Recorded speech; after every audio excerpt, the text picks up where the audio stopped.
ಲಾರಿನ ಈ ಕಡೆ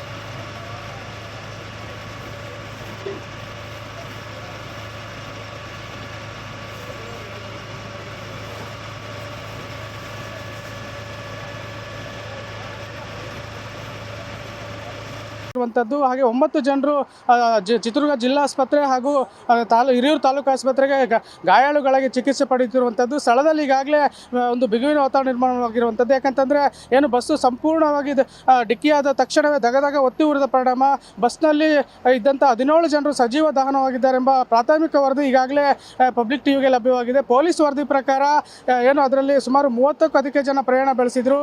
ಅವರಲ್ಲಿ 17 ಜನರು ಸ್ಥಳದಲ್ಲೇ ಅಸುನೀಗಿದ್ದು ಉಳಿದಂಥ 9 ಜನರನ್ನ ಈಗಾಗಲೇ ಏನು ಆಸ್ಪತ್ರೆಗೆ ಚಿಕಿತ್ಸೆ ಕಳಿಸಿದ್ದೇವೆಂಬ ಪೊಲೀಸರು ಮಾಹಿತಿ ನೀಡಿದ್ದಾರೆ. ಹಾಗೆ ಏನು ಈಗಾಗಲೇ ಚಿತ್ರದುರ್ಗ ಜಿಲ್ಲೆಯ ಹಿರಿಯೂರು ತಾಲೂಕಿನ ಗೊರಲತ್ತು ಗ್ರಾಮದ ಬಳಿ ಏನು ರಾಷ್ಟ್ರೀಯ ಹೆದ್ದಾರಿ 48ರ ಬಳಿ ಬಸ್ಸು ಸಂಪೂರ್ಣವಾಗಿ ಸುಟ್ಟು ಕರಕಲಾದ ಪರಿಣಾಮ ಒಂದು ಟ್ರಾಫಿಕ್ ಜಾಮ್ ಸಮಸ್ಯೆ ಕೂಡ ಎದುರಾಗಿರುವಂಥದ್ದು. ಹೀಗಾಗಿ ಏನು ಸರ್ವಿಸ್ ರಸ್ತೆಯಲ್ಲಿ ಉಳಿದ ವಾಹನಗಳನ್ನು ಕಳಿಸುವ ಮುಖಾಂತರ ಟ್ರಾಫಿಕ್ ಜಾಮನ್ನು ಕ್ಲಿಯರ್ ಮಾಡುವಂಥ ಪ್ರಯತ್ನಕ್ಕೆ ಚಿತ್ರದುರ್ಗ ಜಿಲ್ಲಾ SP ರಂಜಿತ್ ಕುಮಾರ್ ಭಂಡಾರ್ ನೇತೃತ್ವದಲ್ಲಿ ರಕ್ಷಣಾ ಕಾರ್ಯ ಕೂಡ ನಡೀತದೆ. ಹಾಗೆ ಏನು ತುಮಕೂರು SP ಕೂಡ ಸ್ಥಳಕ್ಕೆ ಭೇಟಿ ನೀಡಿರುವಂಥದ್ದು.